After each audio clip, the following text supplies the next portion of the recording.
Olá, seja bem-vindo a mais uma aula.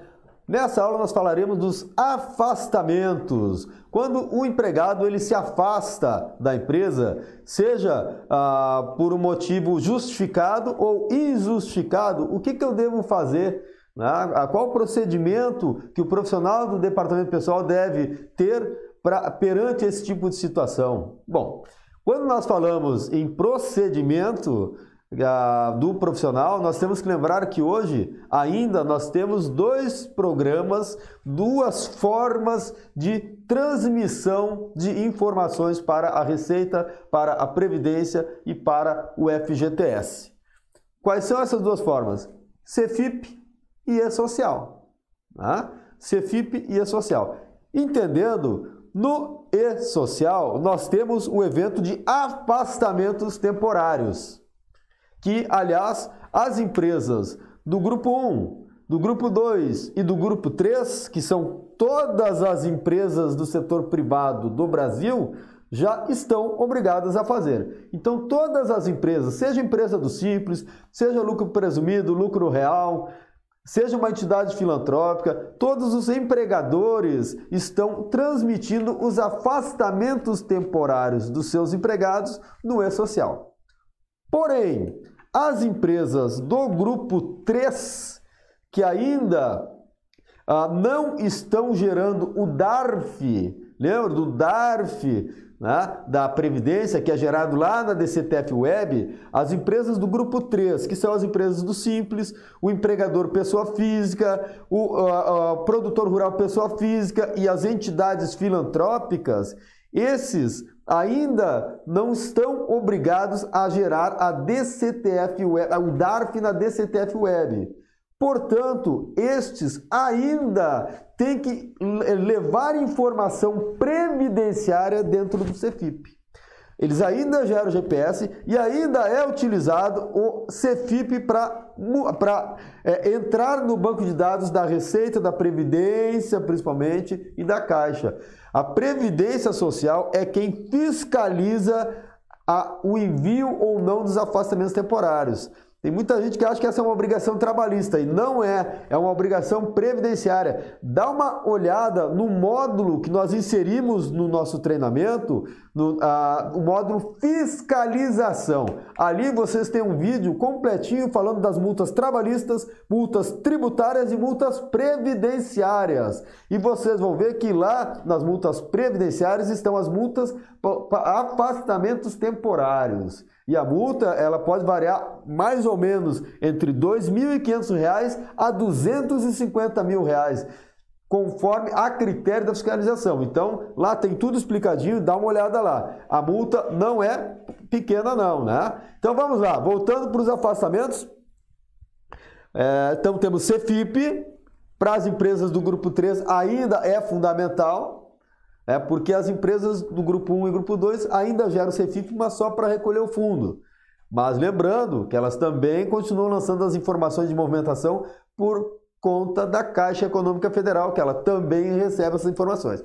Então, gente, muita atenção, Enquanto nós continuarmos fazendo o CFIP, as movimentações também devem ser informadas lá. Seja a empresa do Grupo 1, do Grupo 2 ou do Grupo 3. A diferença é que as empresas do Grupo 1 e 2, a movimentação informada vai somente para a Caixa. As empresas do Grupo 3, a movimentação informada, ela vai para a Caixa, vai para a Previdência, vai para a Receita. Ok? Então, vamos lá. O que nós temos ali? Lista de códigos. Primeira coisa que nós temos que ter atenção é que nós temos uma tabela de códigos, uma tabela onde eu tenho cada código para cada movimentação. O que é importante saber? No CFIP existe uma lista, por exemplo, o código P1 para afastamento por motivo de doença, por período igual ou inferior a 15 dias. Nós temos o O1, afastamento por motivo de doença relacionada ao trabalho, por período igual ou inferior a 15 dias. Enfim, mas Rodrigo, e se houver um afastamento onde eu não consigo enquadrar o código dentro do CFIP? Para isso eu tenho o código Y. Esse código ele fala em outros motivos de afastamento. Então, na falta de um código específico no CFIP, eu uso o código Y. Então, vou procurar no meu sistema de folha o código Y. Porém, no e-social, nós temos uma tabela de códigos que é anexa ao layout, é a tabela número 18. Lembrando que esse material aqui vocês têm disponível na plataforma, tá? Ok, então, lista taxativa. Por que está lista taxativa ali? Porque a lista da tabela 18 é uma lista taxativa, ou seja, eu só preciso informar afastamentos do trabalhador listados na tabela 18. Se tiver qualquer outro afastamento do empregado que não esteja naquela lista, eu simplesmente não preciso informar no e-social. O e-social não quer saber de outros afastamentos, apenas aqueles que estão listados lá.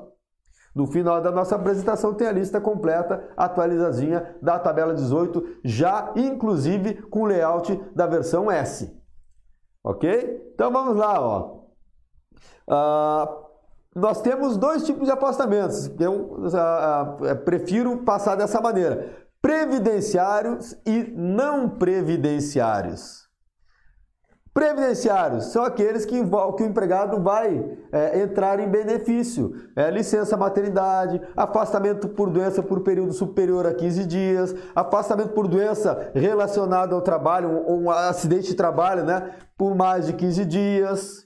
Tá? E nós temos os não previdenciários, que seriam um atestado médico de até 15 dias, o serviço militar obrigatório, né, que são os mais importantes assim, e os demais afastamentos todos que nós temos aí possíveis, como por exemplo a licença paternidade, um afastamento no e-social, por exemplo, tem o código de suspensão disciplinar, né, quando eu suspendo o empregado porque ele cometeu falta grave, enfim, né, nós temos vários outros motivos de afastamento dentro do CFIP e e-social. Eu destaquei esses porque, claro, são os mais comuns e tem algumas peculiaridades que devem ser observadas.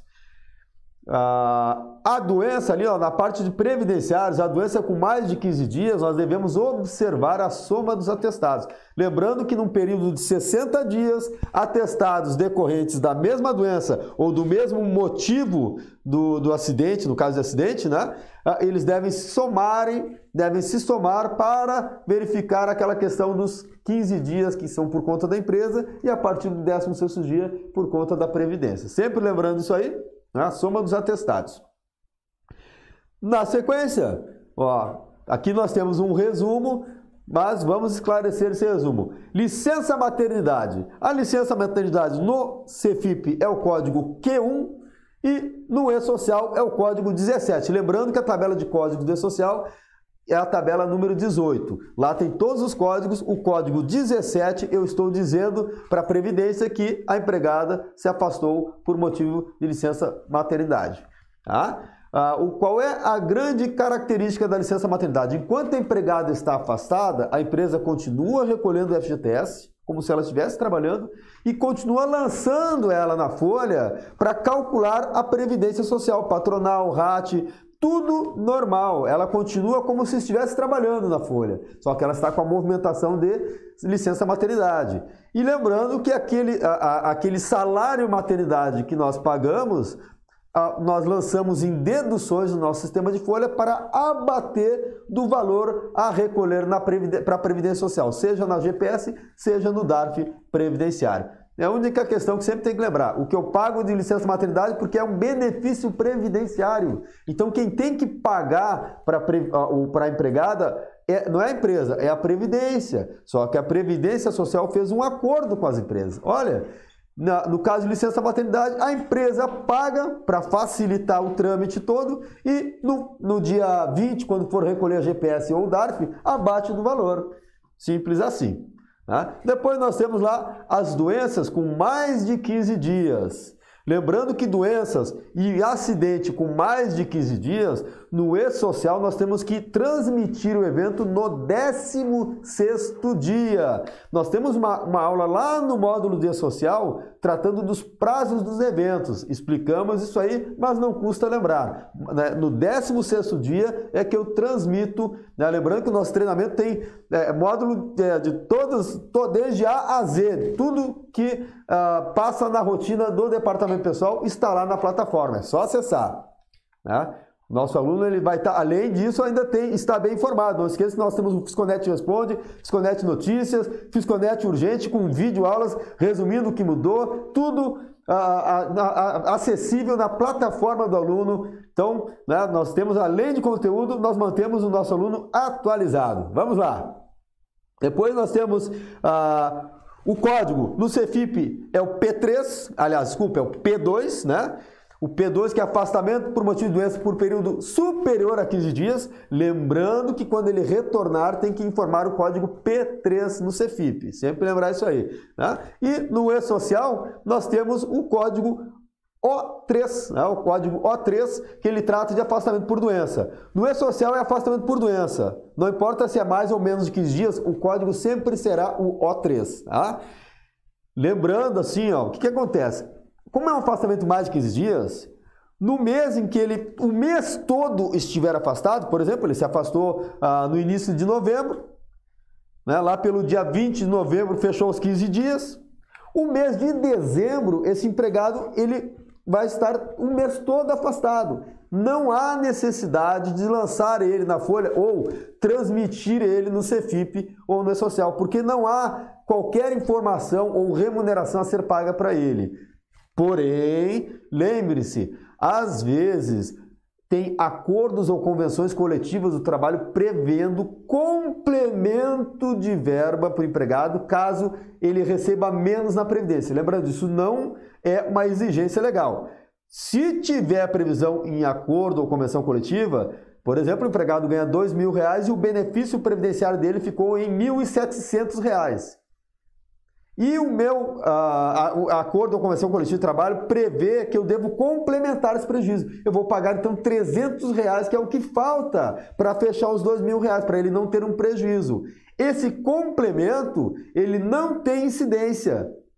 Então não é para lançar no Cefip, porque no Cefip eu só lanço o que tem incidência. Mas no E-Social sim, no E-Social eu vou informar e vou aí sim, nesse caso, transmitir empregado. Porque lá no E-Social eu lanço rubrica por rubrica o que é pago e o que é descontado, mesmo que não tenha incidência, para chegar lá para a Receita e ele saber exatamente tudo o que ele recebeu e o que foi, o que é isento e o que foi tributado. Então, lembrando esse detalhe. E doença do trabalho, né, o famoso acidente, mais de 15 dias, eu continuo lançando normal esse empregado na folha. Por quê? Porque tem que recolher o fundo de garantia durante todo o período que ele está afastado. Então, é como se ele estivesse trabalhando. Eu continuo recolhendo fundo, só a Previdência Social não recolhe mais.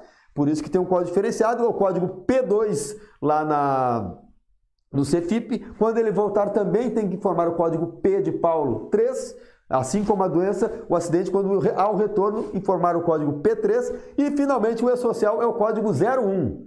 O código 01. 01 no E-Social é afastamento por motivo por acidente ou doença relacionada ao trabalho. 03 é doença não relacionada ao trabalho. Da mesma forma, no E-Social continua informando normalmente para calcular o FGTS dele. Os afastamentos não previdenciários, nós temos lá doença de atestado de até 15 dias. No Cefip é o código P1. Então, gente, se tiver um atestado de 1 dia, 2 dias, deve ser lançado no Cefip. Mas eu sei que na prática muita empresa não informa. Daqui a pouco, mas Rodrigo, eu nunca informei, eu só informo no Cefip quando o empregado se afasta por mais de 15 dias. Está errado? Está errado. Deveria informar também atestados 2, 3, 5, 6 dias. Tem que informar todos os afastamentos, por isso existe o código P1. Mas na prática, não te assusta. Na prática, pouquíssimas empresas informam o código P1. Eu, particularmente, desde que foi criado o Cefip como obrigatório em março de 2000, Eu já estava trabalhando na consultoria, porque afinal de contas eu trabalho há 21 anos nessa área, e lá na época, eu me lembro de lá para cá que, olha, nunca vi uma empresa ser autuada por não enviar o código P1. O P2, sim. O P2, se a empresa não envia, gera problema até na hora de pedir o benefício lá na Previdência. Não estou dizendo que dá para fazer de qualquer jeito. Eu estou dizendo que, na prática, pouquíssima empresa informa o P1. Porém, se alguém solicitar consulta lá na consultoria da Fisconet, nós temos a obrigação de passar o que está na legislação. O código P1, sim, é obrigatório. Serviço militar. O serviço militar obrigatório, no CFIP nós temos o código R e no E-Social o código 29. Qual é o detalhe do código R? O afastamento do serviço militar. Eu continuo informando esse trabalhador, normalmente na folha, porque eu continuo recolhendo o FGTS desse empregado. Previdência eu não recolho mais, mas o FGTS eu continuo recolhendo. Então ele continua sendo lançado, tanto no CFIP quanto no E-Social, normalmente. Ok? E, finalmente, ali, ó, demais afastamentos. Lembrando, demais afastamentos no E-Social é só o que está na tabela 18. É taxativa aquela lista. O que não tiver ali, eu simplesmente não preciso informar no E-Social. E no CFIP, na falta de um código específico, eu vou lançar o Y, que é demais afastamentos. Tá? Vamos, lembrando que o grupo 3, né, já falei no início, o grupo 3, que são as empresas simples, empregador, pessoa física, produtor rural, entidades filantrópicas, organizações internacionais, organismos internacionais, né, eles ainda não estão acessando a DCTF Web. Portanto, ainda a Previdência utiliza as informações do CFIP. Tá? Para as demais empresas, somente a Caixa é que está utilizando as informações do CFIP. Pronto. Ali, ó, nós temos a tabela 18. Para quem quiser, baixa aí para o computador, está na plataforma, está disponível. Lembrando, tendo dúvidas, vai lá no Fisconet Responde, faz pergunta. Nossos alunos podem tirar suas dúvidas na plataforma, o que é bacana. Então, nós temos ali, ó, os códigos todos de afastamento, basta enquadrar. Né? Enquadrou, lembrando, tá, que tem vários códigos ali que são direcionados para órgãos públicos. Tem vários, porque órgão público faz parte do grupo 4, a partir de segundo semestre de 2021 começa a implantação desse social para os órgãos públicos, mas ele já está prontinho para eles no layout. Então por isso tem esses códigos, ó. São mais uma página aqui, ó. São 2 páginas de códigos, são aproximadamente 30 códigos aí nós temos de afastamento e vocês vão ver que uma boa parte deles são direcionados para órgão público.